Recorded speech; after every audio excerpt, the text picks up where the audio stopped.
क्या शाहजहां के हुक्म पर ताजमहल बनाने वाले 20,000 मजदूरों के हाथ काट दिए गए थे?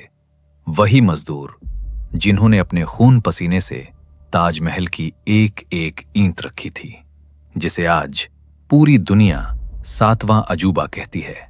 एक ऐसी इमारत जो भूकंप झेल चुकी है, तूफानों से लड़ चुकी है, लेकिन सदियों बाद भी आज उसी शान से खड़ी है जैसे वक्त भी उसका कुछ नहीं बिगाड़ पाया। यमुना के किनारे हल्की धुंध तैर रही है, हवा में ठंडक है और दूर कहीं अजान की आवाज। धीरे धीरे धुंध के बीच से एक सफेद साया उभरता है। ताजमहल पहली नजर में बस एक खूबसूरत इमारत, लेकिन जैसे जैसे नजर ठहरती है वैसे वैसे एहसास होता है कि ये पत्थर नहीं है, ये हजारों धड़कनों की आवाज है। साल 1631, एक खबर और एक बादशाह अंदर से टूट गया। मुमताज महल अब इस दुनिया में नहीं थी। दरबार में रोशनी थी, लेकिन शाहजहां की आंखों में सिर्फ अंधेरा। हर रात वो उसी कमरे में बैठता जहां आखिरी बार मुमताज ने सांस ली थी। खामोशी इतनी गहरी कि जैसे समय भी रुक गया हो। और फिर एक दिन एक फैसला लिया गया।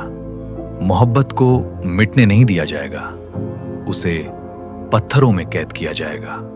ताजमहल बनेगा, लेकिन हर ख्वाब की एक कीमत होती है, और ये ख्वाब बहुत भारी था। साल 1632, आगरा अब एक शहर नहीं रहा, एक निर्माण स्थल बन चुका था।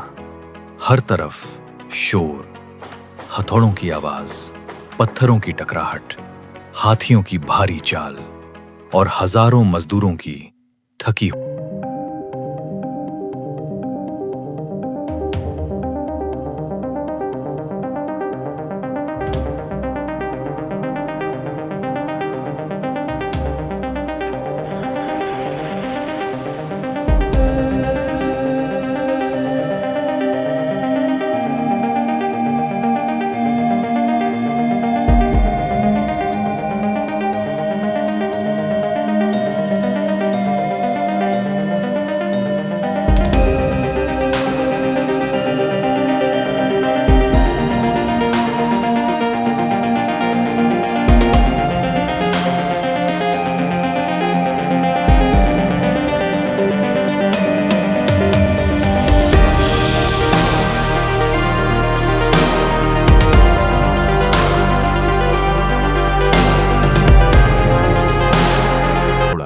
खत्म कर रहे थे।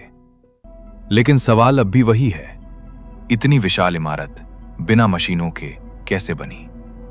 राजस्थान के मकराना से सफेद संगमरमर लाया गया।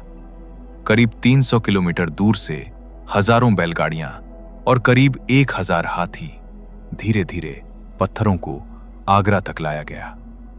फिर उन्हें ऊपर चढ़ाने के लिए एक विशाल मिट्टी का रास्ता बनाया गया, इतना लंबा कि नजर जहां तक जाए बस वही रास्ता। मजदूर रस्सियों से खींचते, एक कदम फिर दूसरा, हर इंच एक जंग थी। पानी तक को ऊपर पहुंचाने के लिए लकड़ी के पहिए और बैलगाड़ियों का सिस्टम, हर चीज बिना मशीन, फिर भी इतनी सटीक। इस पूरे ख्वाब को आकार दिया उस्ताद अहमद लाहौरी ने। लाहौर से आए एक महान वास्तुकार, जिनकी सोच अपने समय से आगे थी। ताजमहल से पहले भी उन्होंने कई शाही प्रोजेक्ट्स में काम किया। दिल्ली के लाल किले की योजना में उनका योगदान माना जाता है, लेकिन ताजमहल उनकी कला का सबसे ऊंचा शिखर था। हर चीज एकदम संतुलित, हर मेहराब, हर गुंबद जैसे कोई गणित पत्थरों में बदल गया हो। एक तरफ से देखो या दूसरी तरफ से, सब कुछ एक जैसा, जैसे समय यहां रुक गया हो। लेकिन इस ख्वाब की कीमत इतिहासकार बताते हैं करीब 3.2 करोड़ मुगल रुपए, आज के समय में हजारों करोड़ के बराबर। इतना सब सिर्फ एक मोहब्बत के लिए। अगर आप भी इतिहास की ऐसी छुपी हुई सच्चाइयों को जानना चाहते हैं तो अभी इस वीडियो को लाइक करें और चैनल को सब्सक्राइब कर लें, क्योंकि यहाँ हम सिर्फ कहानियां नहीं बताते, हम इतिहास को फिर से जिंदा करते हैं। धीरे धीरे जब सफेद संगमरमर की ठंडी सतह पर हथौड़ों की आवाज गूंजती थी, तब वहां सिर्फ पत्थर नहीं रखे जा रहे थे, वहां हजारों जिंदगियां धीरे धीरे इस इमारत का हिस्सा बन रही थीं। सुबह की पहली रोशनी जब आधे बने गुंबद पर पड़ती तो पूरा निर्माण स्थल सोने की तरह चमक उठता। नीचे बहुत छोटे दिखाई देते मजदूर रस्सियों से भारी पत्थर खींचते रहते। कोई संगमरमर घिस रहा होता, कोई मचान पर चढ़कर दीवारों को आकार दे रहा होता। और इस सब के बीच रघु भी था। धूल से भरा चेहरा, थके हुए हाथ और आंखों में बस एक उम्मीद। हर सुबह वो उसी रास्ते से गुजरता जहां दूर से ताजमहल का अधूरा ढांचा दिखाई देता। जितना वो ऊपर उठता जा रहा था, उतना ही इन मजदूरों का दर्द भी बढ़ता जा रहा था। कई बार रस्सियां हाथों को चीर देती, कंधों की चमड़ी छिल जाती, लेकिन काम रुकता नहीं था, क्योंकि उस दौर में रुकना आसान नहीं था।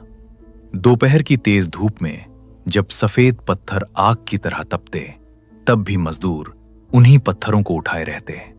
कभी कभी रघु कुछ पल के लिए रुकता और ऊपर देखता, उस विशाल गुंबद की तरफ जो धीरे धीरे आसमान को छू रहा था। शायद उसे खुद भी एहसास नहीं था कि वो इतिहास बना रहा है। शाम ढलती तो पूरा निर्माण स्थल धीरे धीरे शांत होने लगता, लेकिन खामोशी में भी हथौड़ों की गूंज जैसे बाकी रह जाती। रघु अपने कांपते हाथों को देखता और फिर दूर कहीं खो जाता। उसे याद आती अपनी छोटी सी बेटी, वो छोटी दुनिया जो हर रात उसका इंतजार करती थी।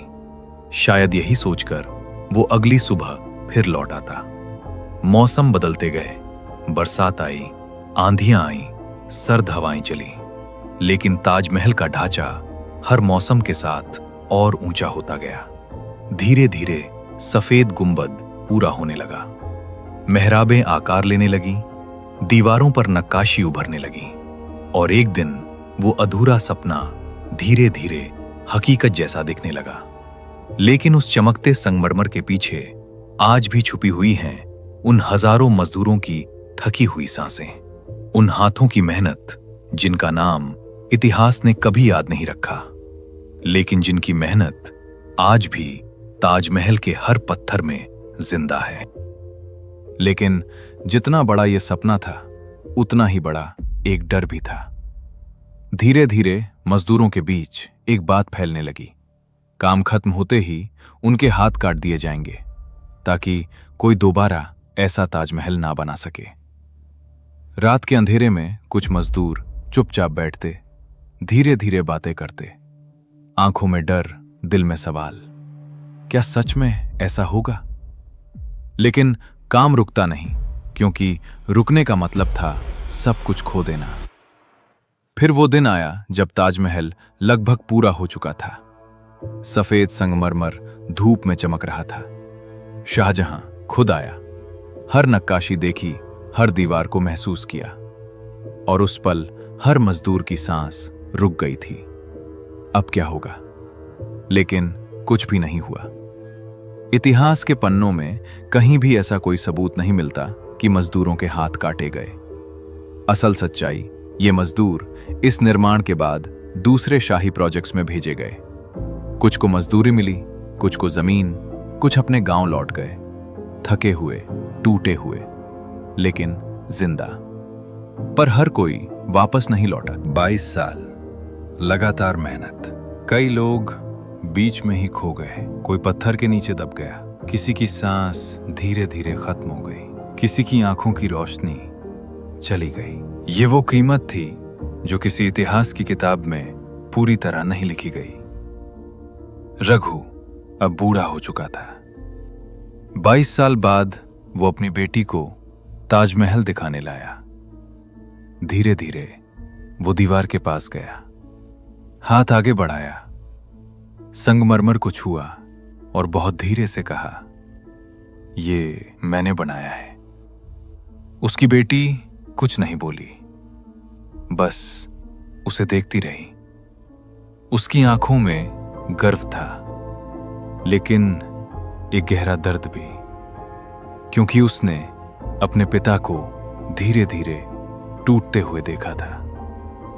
और फिर ताजमहल के अंदर 22 कमरे आज भी बंद। कोई नहीं जानता अंदर क्या है, सिर्फ कहानियां, सिर्फ अंदाजे और शायद कुछ राज। समय बदला, मुगल गए, अंग्रेज आए। ताजमहल, जिसे इतनी मेहनत से बनाया गया था, उससे कीमती पत्थर निकाल लिए गए। सजावट धीरे धीरे गायब हो गई, लेकिन वो खड़ा रहा, आज भी वैसा ही। सुबह की पहली किरण में गुलाबी, दोपहर में सफेद और रात में चांदी जैसा। लेकिन इसकी असली चमक उस पत्थर में नहीं, उस मेहनत में है। उन 20,000 लोगों में है जिनके हाथ नहीं काटे गए थे, लेकिन जिन्होंने अपनी पूरी जिंदगी इसमें काट दी। और शायद यही ताजमहल की असली सच्चाई है। ये सिर्फ मोहब्बत की कहानी नहीं, ये मेहनत की कहानी है, दर्द की कहानी है, उन लोगों की कहानी है जिनका नाम कोई नहीं जानता।